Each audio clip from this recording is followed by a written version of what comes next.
Terus niki kula terangaken nggih. Tentu masyhur sekali ya di antara yang difahami semua ulama bahwa Quran itu bisa mensyafaati ya. Masyhur sekali bahwa Quran itu bisa apa? Mensyafaati.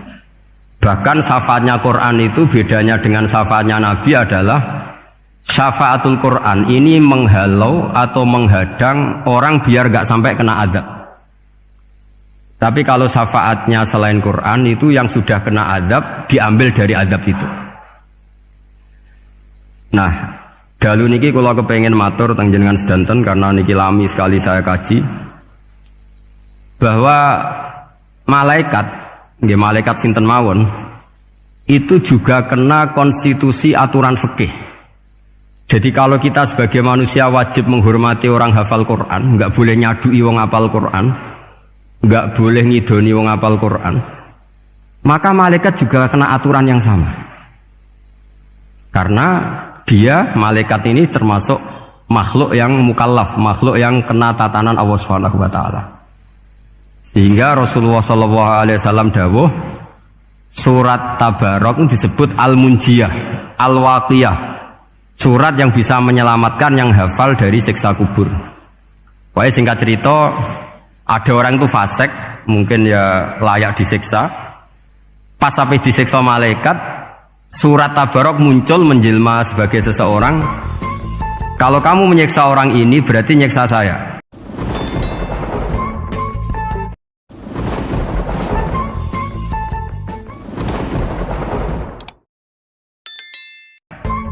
Terus kata malaikat, anti mingkalamillah, ya rujuknya memang perempuan karena surah itu dari muannas karena ada taknya. Anti mingkalamillah, kamu ini termasuk kalamu wah. Wa ana akrahu musa'ataki, tentu aku nggak berani menyiksa kamu. Ya terus berdebat kata malaikat, ini orang nggak benar, ini orang fasik, saya harus mukuli dia. Kata surat Tabarok, sak fasik-fasiknya aku itu ning atine. Kena nyiksa dekne nyiksa aku. Wahnya debat karena nggak ada mahkamah konstitusi. Terus walhasil terus malaikat bilang gini, ya sudah kita lapor kepada Allah Subhanahu wa taala. Lapor, akhirnya surat Tabarok ini cerita ke Allah, ya Allah, ini orang setiap kali datang ke saya dari sekian surat-surat yang ada di Quran, orang ini milih saya, yang dipelajari ya saya, yang dihafalkan juga saya. Ini kata surat Tabarok kepada Allah. Jika orang ini hafal saya tidak ngefek ke dia untuk tidak disiksa, maka mendingan saya tidak termasuk kitabika, saya tidak termasuk Quran saja. Wong jadi Quran ora iso nyafaati. Terus kata Allah, lho kowe kok emosi kata Allah. Ya harus emosi dong Gusti. Masa wis dadi Quran kok gak iso nyafaati sing apal. Terus kata Allah, wis pek aman. Nah, makanya terus banyak orang ngapalkan surat Tabarok. Ya ini sekaligus ijazah nih. Untuk meradam kemarahan malaikat niku apal surat Tabarok. Syukur-syukur apal 114 surat. Oh niku malaikat sinten mawon pun kena ini. Cukup apal Tabarok. Sehingga adatnya orang-orang Jawa selain apal Yasin itu apal Tabarok.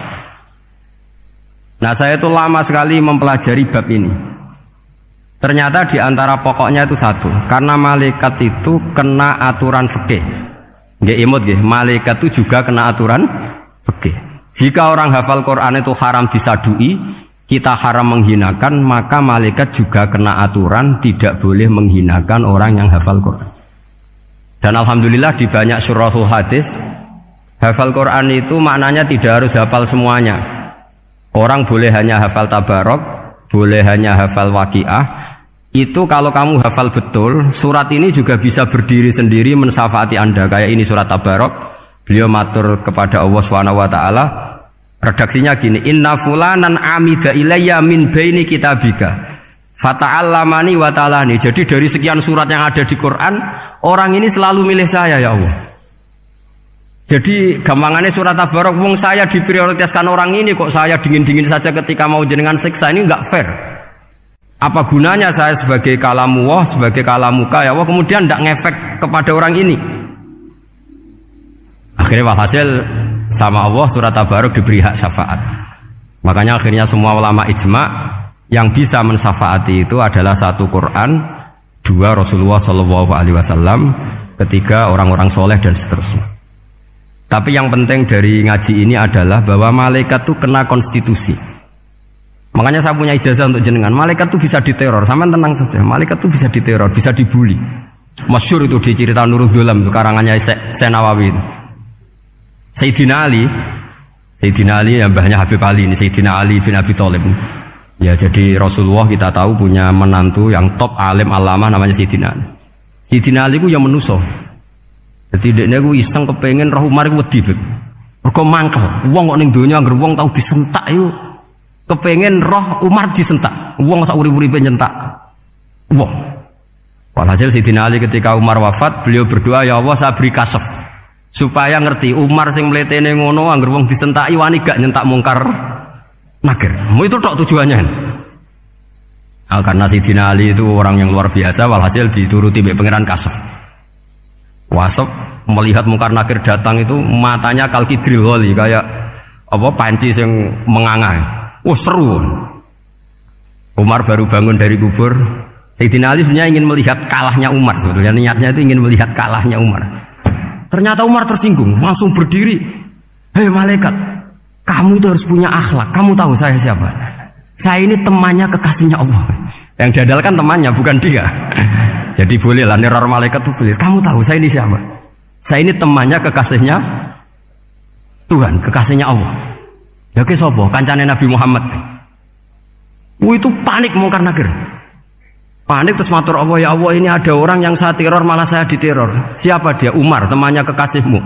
Kata Allah, yo kowe iku yo sing di akhlak sithik, mosok ambek kancane Nabi gitu. Semenjak itu terus sopan jawab mungkar nakir. Tapi Sayyidina Ali gagal ngelihat Umar kalah.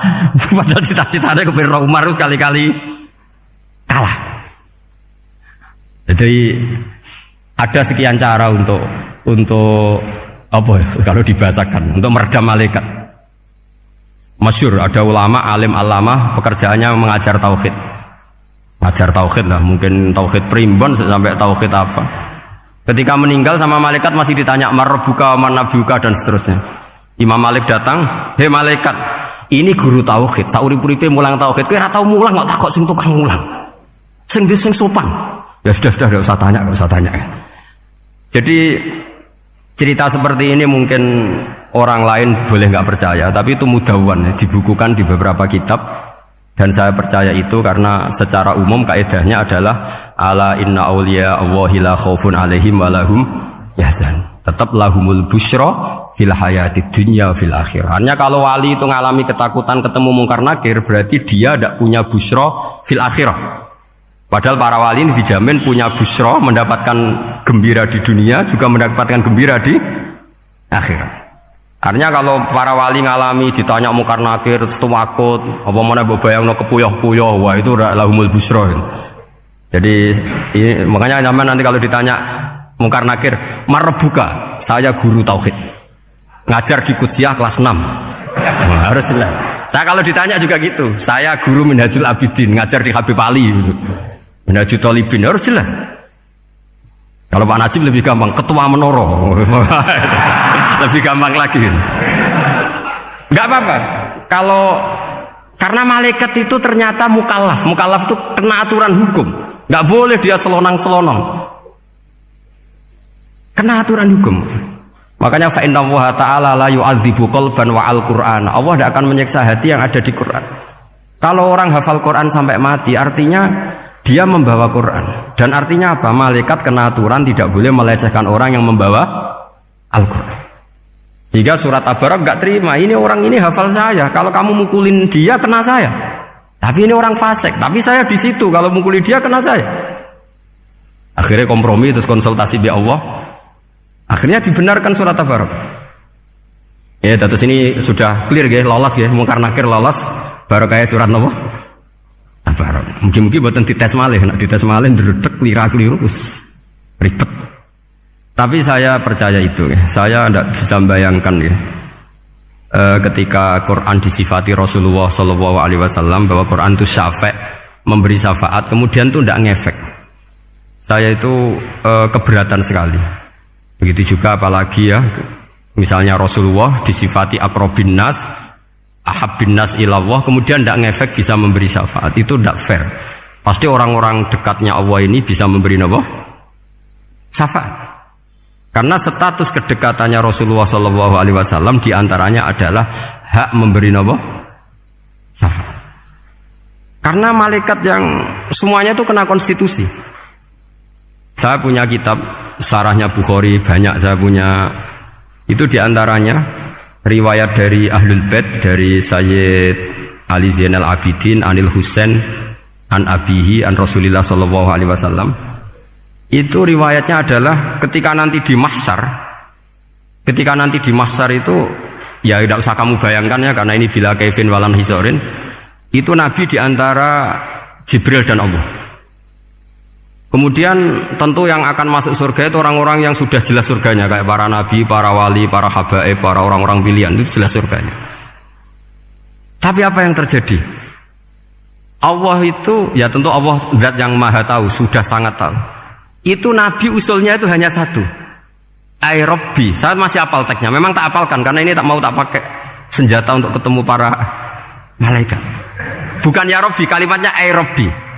Ay Rabbi ibaduka abaduka fi atrofil ardi.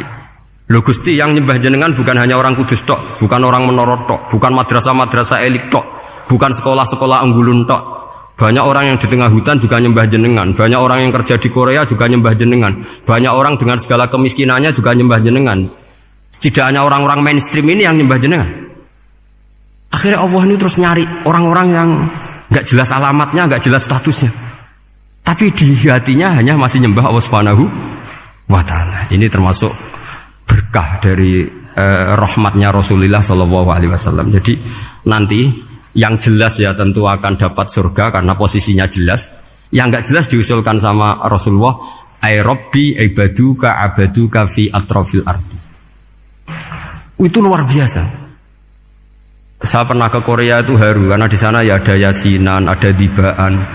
Padahal kerja di negara ateis. Itu kalau mereka sholat, itu nyuri-nyuri waktu makan, sholatnya itu di kamar mandi. Ya jangan bayangkan kamar mandinya kayak di sini yang sempit juga. Kamar mandi di kota-kota itu kan mungkin lebih bagus dibanding kamar tidur jenengan.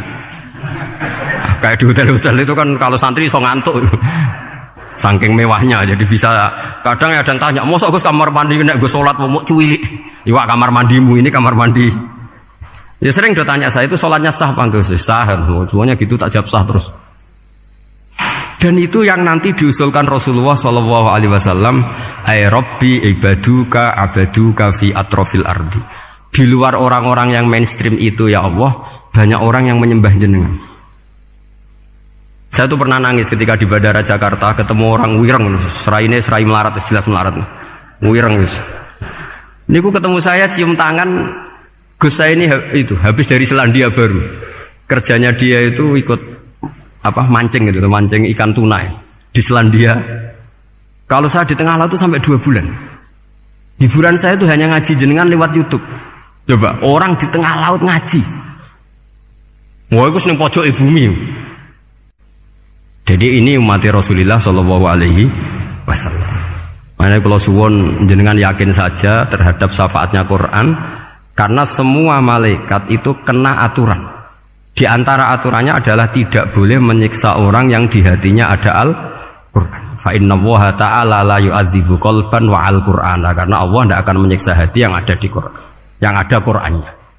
Sehingga memiliki jelas gini riwayat saking Ibnu Katsir, supaya kula percaya. Apalagi ini didawuhkan Rasulullah Sallallahu Alaihi Wasallam bahwa surat Tabarok adalah disebut munjiyah, penyelamat, juga disebut wakiyah, penjaga. Lalu biasanya orang-orang yang nggak percaya syafaat itu pertanyaannya adalah, kan manusia itu wa alaysa lil insani illa ma sa'a, manusia itu hanya bisa membawa bekal apa yang pernah dilakukan. Itu dijawab oleh ulama-ulama kita ahli sunnah wal jamaah. Entah perlu ditambahi An-Nahdliyah apa enggak tahu saya.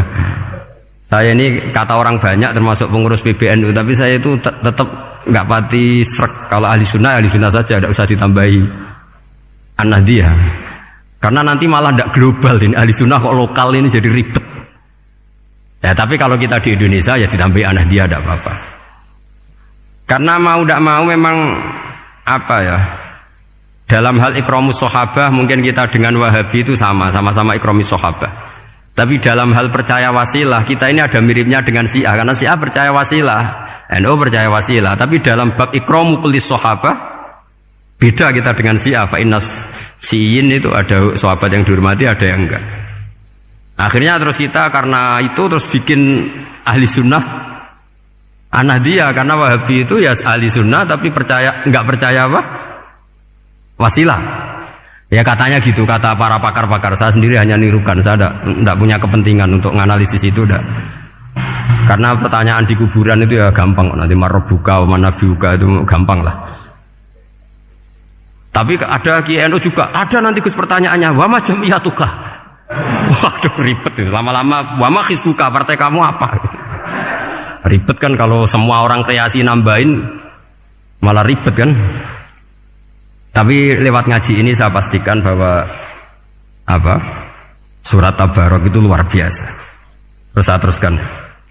Wa qad Tabrani wal Hafidz Adhi al-Muqaddasi min tariqi Salam bin Sadrusih qala Rasulullah sallallahu alaihi wasallam suratun fil Qur'ani khosomat an sahibiha hatta adkhalathul jannah.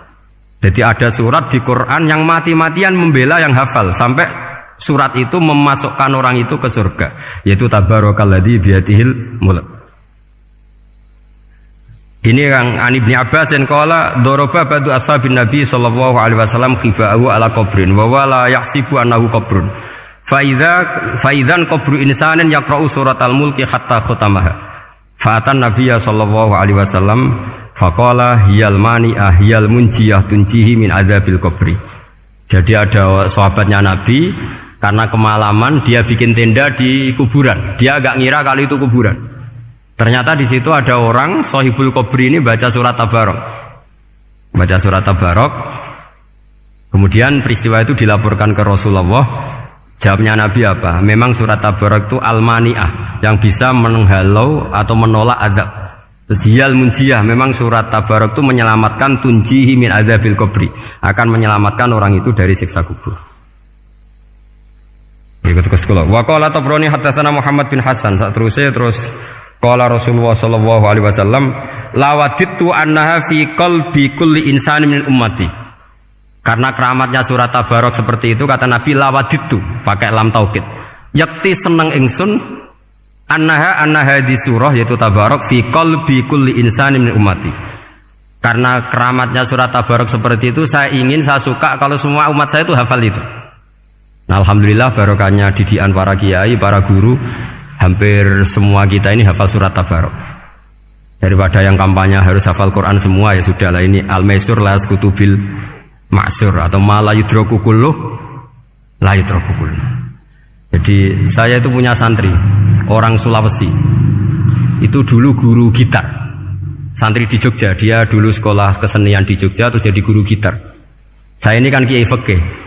Saya mazhabnya sama dengan Pak Najib, termasuk ngaramkan gitar saya ini.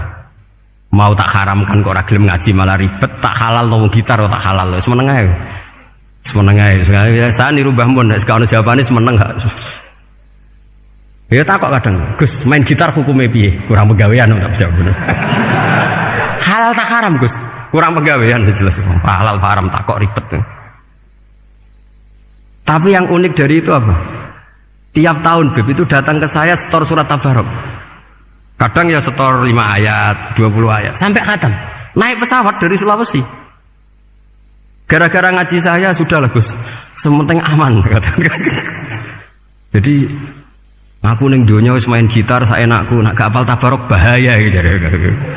Dia ngapalkan, apal betul. Sekarang kemarin setornya khatam.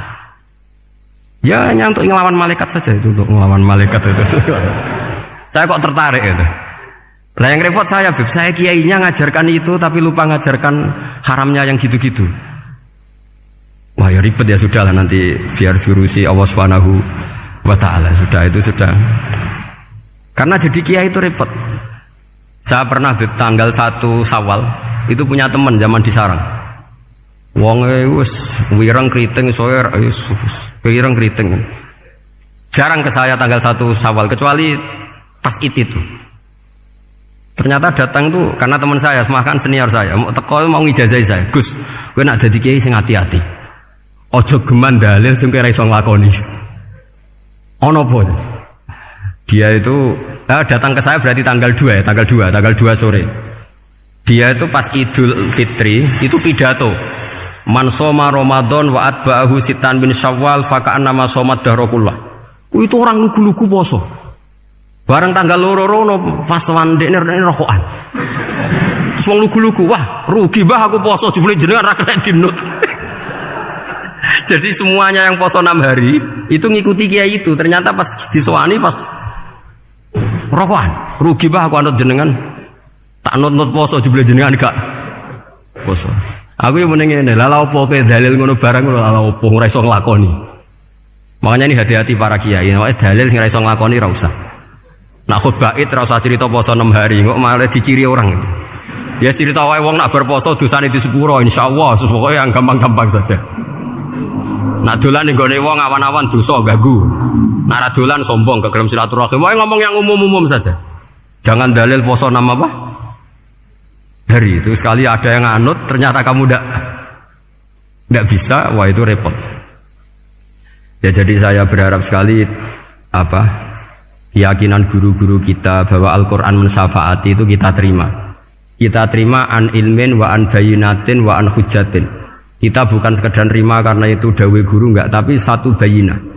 Yaitu logikanya adalah malaikat itu mukallaf. Mukallaf itu kena aturan hukum. Jika manusia kena aturan hukum harus menghormati orang hafal Quran, maka malaikat juga kena aturan yang sama. Yaitu harus menghormati yang hafal Quran. Jadi boleh kamu nanti ketemu malaikat mungkar nakir, sertifikat Iqra khatam, qiraati khatam. Syahadah saya hafid terbaik. Ya supaya dia enggak sembarangan nyiksa kita. Wah aku yakin mesti gak wani, yakin. Jajal sebenarnya. Tapi sampean matur, ojo tes tapi. Karena sekali dites bulet tuh. Ya jadi ini jelas ya dawuh Nabi ketika cerita keramatnya surat Tabarok, dawuh Nabi lawaditu annaha fi qalbi kulli insanin min ummati. Waqat rawa hadal hadis Abd bin Humaid fi musnadihi bi absato min hada. Faqala ada yang cerita lebih detail di riwayat itu fa innaha al munjiyah wal mujadilah tujadilu auto khasimu yaumal qiyamah inda rabbiha liqairiha. Nah ini lebih gampang lagi. Surat Tabarok itu mati-matian bela yang baca. Semoga riwayat ini yang benar, bukan li hafidhiha tapi liqairiha. Sampeyan milih riwayat yang hafal apa yang baca? Baca apa hafal? Baca apa hafal? Korupsi kabeh guys.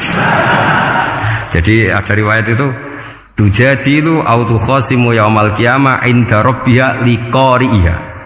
Bagi yang baca tidak harus hafal. Wa tatlubulahu ayun jiyahu min adzabin nar wa yunjiya biha utawayan sahibaha min adzabil qabri. Jadi surat ini akan mati-matian bela yang membaca. Tadi kan riwayatnya hafal, jadi saya terjemah hafal terus. Akhir-akhir kok ada diskon cukup baca ya, ini tak ganti karena ini demi jenengan tak cari riwayat paling gampang. Sebetulnya ini enggak etis, kayak ilmu pesanan. Ya, tapi ya sudah, memang ada riwayat apa? Liqariha. Akhirnya Nabi ya lagi-lagi menutup dawe lawaditu annaha fi qalbi kulli insani min ummati. Saya suka lawaditu itu pakai lam li taukid itu. Lawaditu annaha fi qalbi kulli insani min ummati. Tapi saya suka sekali kalau itu ada di hati semua umatku. Artinya gini, dari sekian riwayat sebetulnya itu kuat riwayat yang hafal. Karena Nabi selalu menutup dengan ngendikan saya suka kalau itu ada di hati, selalu ada di hati. Itu artinya hafal apa baca? Loh menengah ya, pucat kandani kok angel teman. Hafal apa baca?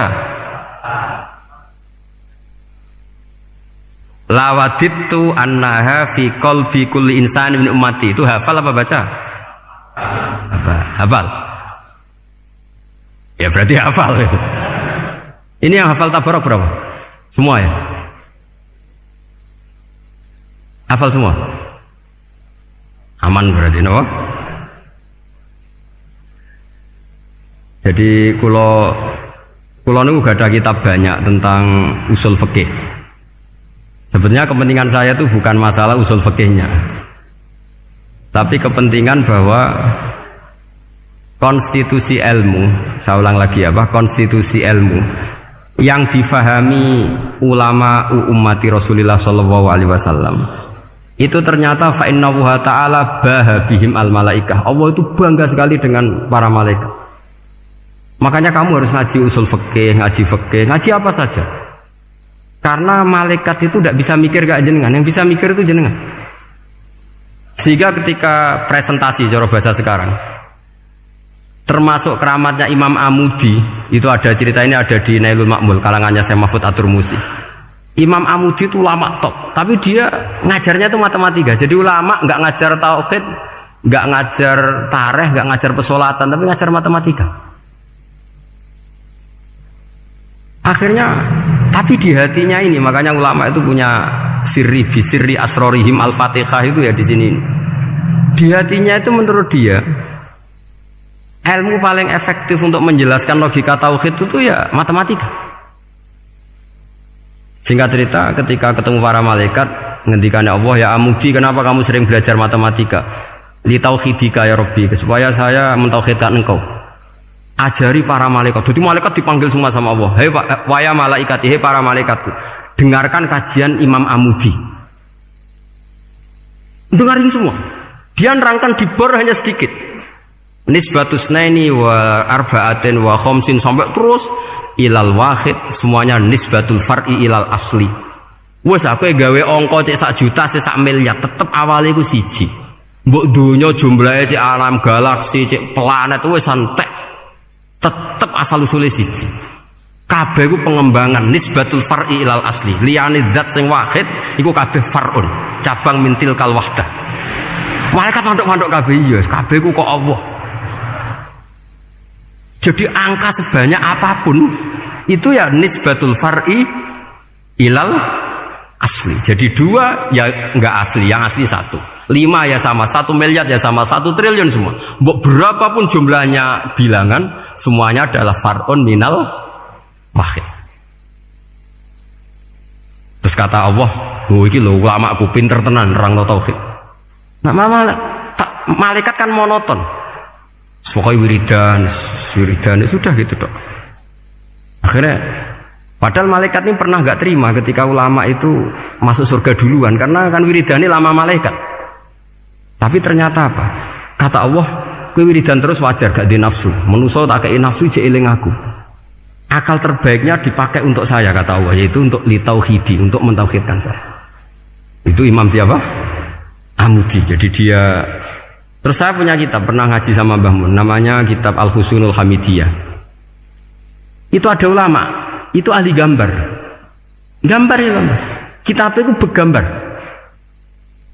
Kadang gambar wet, kadang gambar wedus, pokoknya kitabnya itu gambar. Tapi wong keramat. Dua kitab gambar tapi hawane hawa tauhid. Nah sampean kan enggak ngarang kitab primbon. Donga mahabbah. Lah wong dene dhewe Joko tuwa kok ngijazahi mahabbah. Lucu kan. Ana kiai fakir jal ijazah jal berizki yo ngijazahi udah dekne dhewe. Fakir. Lha sing repot meneh. Wong dene dhewe ra cerdas ngijazahi ilmu laduni. Ribet, Mas. Wong dene dhewe ra cerdas ngijazahi ilmu napa? Ternyata di akhir kitab itu dijelaskan gini. Fa inna hadhihi suwara, semua gambar ini awaluha min nuqtah wahidah. Awalnya adalah dari 1 titik. Jadi famadarul wujud adalah an-nuqtah, 1 titik. Nuqtatul wujud yaitu Allah Subhanahu wa taala. Mbok kowe gambar seruwet apapun. Wis aku gambar benang paling ruwet sing ra iso diurai. Awalnya 1 titik apa 2 titik? 1 titik.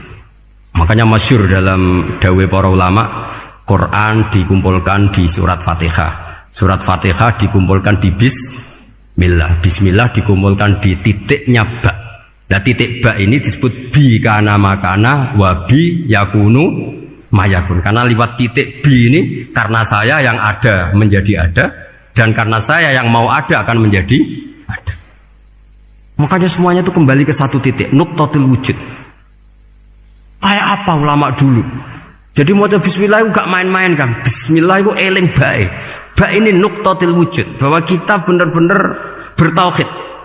Mbok kayak apa buletnya gambar, mbok kayak apa ruwetnya, tetap dimulai dari satu titik. Mbok kayak apa jumlah angka-angka itu dimulai angka 1. Nah, sampean saya harapkan nanti kalau ketemu Allah itu Allah bangga dengan sampean kon mulang tauhid ning malaikat. Orang ning TPQ kon mulang malaikat. Itu cita-cita terbesar saya, kepengen mulang malaikat. Mulang sampean wis bosen yakin, pokoknya aku pengen oh keren, mulang. Maksudnya aja malaikat kok Jibril, Mikail itu malaikat elit. Sing awam-awam ya sing mboten. Kalau malaikat ini papan atas niku pun alim banget. Saya kenapa ngomong demikian? Saya ini punya tafsir namanya tafsir Al-Qurtubi. Itu Imam Qurtubi termasuk tak anggap mufassir hebat. Beliau ketika ngendikan wa idz qala rabbuka lil malaikati, saterusnya terus walhasil malaikat itu terus protes ataj'alu fiha may yufsidu fiha wa yasfikud dima. Itu kan ada pertanyaan di tafsir itu. Bagaimana mungkin malaikat itu protes kepada Allah padahal malaikat itu terkenal loyal sama Allah, nggak pernah intervensi, nggak pernah gugat. Kenapa ini kok ada cerita malaikat kok gugat ataj'alu? Jadi Imam Qurtubi, hum awamul malaikah, itu awamnya malaikat, bukan yang kayak Jibril, Mikail. Itu malaikat-malaikat yang nggak ada namanya, awam. Jadi jangan bayangkan yang protes itu kayak malaikat Jibril. Jadi harus dibedakan. Nah saya ya tentu kalau ngajar malaikat ya milih yang ini, yang nggak jelas namanya ini sudah. Kalau Jibril ya nggak mungkin diulang, terus sing nggawa wahyu. Apa alam Quran sepiro? Aku sing nggawa Quran ribet kan malah. Lah nek Israil mbok ulang tersinggung dipletet lah tuntas malah ribet. Mikael mbok ulang tersinggung kira di donasi bagian duit dan bagian rezeki ribet. Wis mulang malaikat sing awam. Saya itu termasuk hilang iskal saya, janggal saya karena tafsir Qurtubi. Dulu saya itu iskal. Mau malaikat kok ngevaluasi kebijakan Allah itu artinya kan gini. Ya Allah, engkau mengangkat Adam sebagai khalifah. Padahal potensi Adam itu adalah ifsad. Ya, ataj'alu fiha may yufsidu fiha wa yasfikud dima. Kata malaikat, wa nahnu nusabbihu bihamdika nuqaddisu lak. Itu kan paradok, kalimat yang paradok. Paradoknya begini. Ya Allah, tolong evaluasi engkau mengangkat Adam sebagai khalifah. Potensi Adam adalah merusak bumi. Wa nahnu nusabbihu bihamdik, kita ini selalu mensucikan engkau. Loh, itu kan paradok. Kalau mereka mensucikan Allah, artinya mensucikan juga min ihtimalil khata'. Mensucikan bahwa Allah itu tidak mungkin salah. Lah ini bilang mensucikan kok. Saya mensucikan engkau Gusti, tapi kok dalam hal ini kok kayak jenengan itu salah gitu. Wong karwan Adam kok mbok angkat. Makanya Allah duka. Wong kowe ku jare maca tasbih kok ngevaluasi. Ya kan maknanya mentasbihkan Allah apa? Mensucikan dari semua kesalahan, kekurangan. Ini bilang baca tasbih kok nganggep Allah itu perlu dievaluasi kebijakannya. Tolong pikir ulang Gusti. Mungkin jenengan kurang detail kan kayak gitu. Akhirnya Allah tersinggung. Masyhur itu di tafsir-tafsir. Meskipun tafsir itu sebagian Israiliyat, yang keterusan itu rodok Israiliyat. Tapi cara kula rodok setuju, Israiliyat yang rodok gitu. Itu kan masyhur itu. Akhirnya, lah apa alasannya Adam kok salah? Bani Adam tentu akhirnya Adam ini kemudian berganti ke Bani Adam. Dan itu jadi perdebatan ahli tafsir. Apakah domir itu harus kembali ke asal? Apa boleh ke pengembangannya? Misalnya Adam itu kan di situ disebut ataj'alu fiha may yufsidu fiha wa yasfikud dima. Padahal Adam yang nabi ini enggak pernah yusfikud dima. Enggak pernah yufsid fil ardi, juga enggak pernah wa yasfikud dima. Ya, saya ulang lagi, Adam yang nabi itu kan enggak pernah ngalami ataj'alu fiha may yufsidu fiha wa yasfikud dima.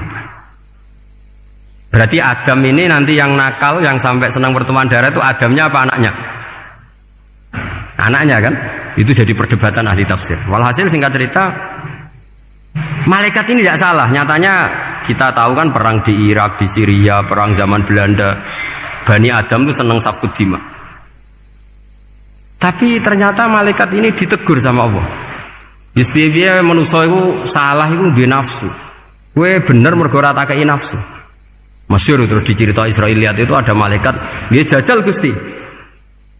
Jajal tenan dikai nafsu, medun ketemu wong adus langsung merkosa. Gaweanan sih, ora kenalan sih. Terus dari Allah, wah lumayan menusa ana mukadimah ka ora-urane. Walhasil terus malaikat ape terbang enggak bisa Ini kata cerita Israiliyat, kamu harus menentang cerita ini. Tapi saya setuju. Singkat cerita, pertanyaannya adalah, mungkinkah malaikat melakukan kesalahan?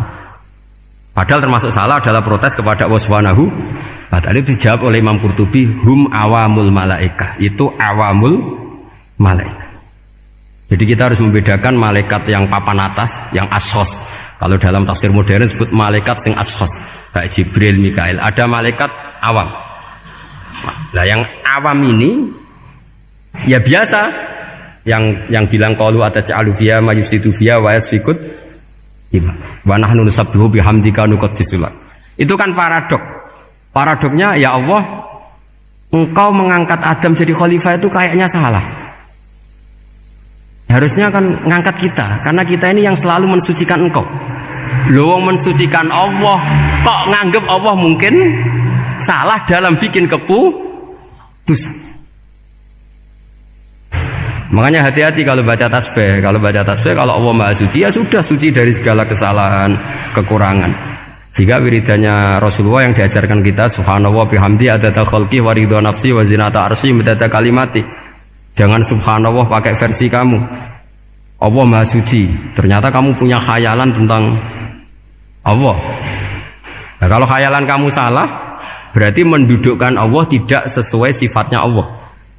Makanya ahli tauhid terus punya satu pakem ilmu yang namanya ma khatara bi balika fa wa bi khilafi dzalik. Apa yang ada di hatimu bahwa Allah seperti ini, hakikatnya Allah tidak akan seperti itu, karena Allah mukhalafatul bil hawadits.